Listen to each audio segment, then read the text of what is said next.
বৃহস্পতিবাৰে পুৱা 9 বজাত সমগ্ৰ দেশৰ লগত সংগতি ৰাখি কাৰ্বি আংলং জিলাৰ সদৰ চহৰ ডিফুৰ চৰকাৰী বালক উচ্চতৰ মাধ্যমিক বিদ্যালয়ৰ খেলপথাৰ প্ৰাংগণত ৭৮ সংখ্যক স্বাধীনতা দিৱসৰ পতাকা উত্তোলন কৰে কাৰ্বি আংলং স্বায়ত্তশাসিত পৰিষদৰ CEM তুলিৰাম ৰংহাঙে।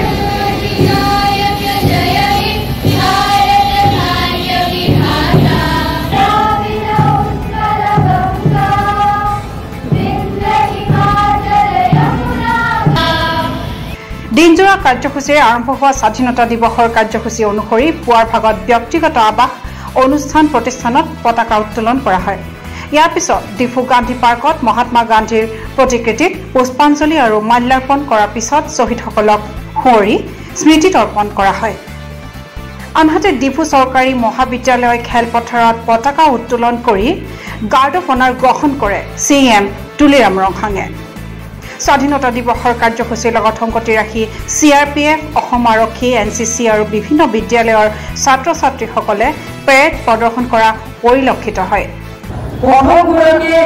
মুখ্যমন্ত্ৰী লোকপ্ৰিয় কবিতা বৰদলৈ দেশ ভাৰতৰ নাম ভগত কৰ্মবীৰ নবীন চন্দ্ৰ বৰদলৈ অম্বিকাবাৰী ৰাজনীতিকাৰী বিষ্ণুৰাম নিধি আৰু মহিয়ন কুমাৰ দাস চন্দ্ৰনাথ শৰ্মা আদি স্মৰণীয় মুক্তি দেওয়াৰ শহীদ মৰ্যাদাৰ বীৰসকল মুকুন্দ কাকতি ভোগেশ্বৰী ফুকনি মংগল কৰ্মী হেৰাম ৰতন প্ৰসাদীয়ে ধৰি জ্ঞাত শ্বহীদ আৰু স্বাধীনতা সংগ্ৰামীসকল ১৭ সংখ্যক স্বাধীনতা দিৱস উদযাপন পবিত্ৰ শ্ৰদ্ধা নিবেদন কৰিছো।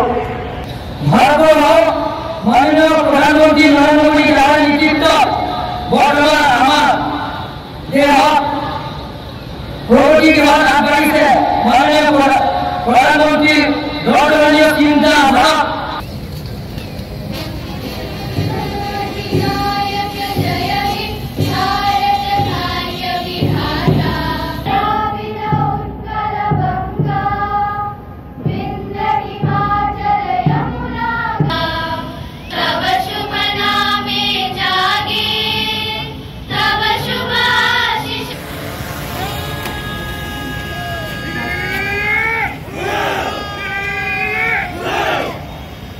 ডিফুৰ পৰা সাইদুল ইছলামৰ ৰিপৰ্ট, আসাম টাইমছ পোষ্ট।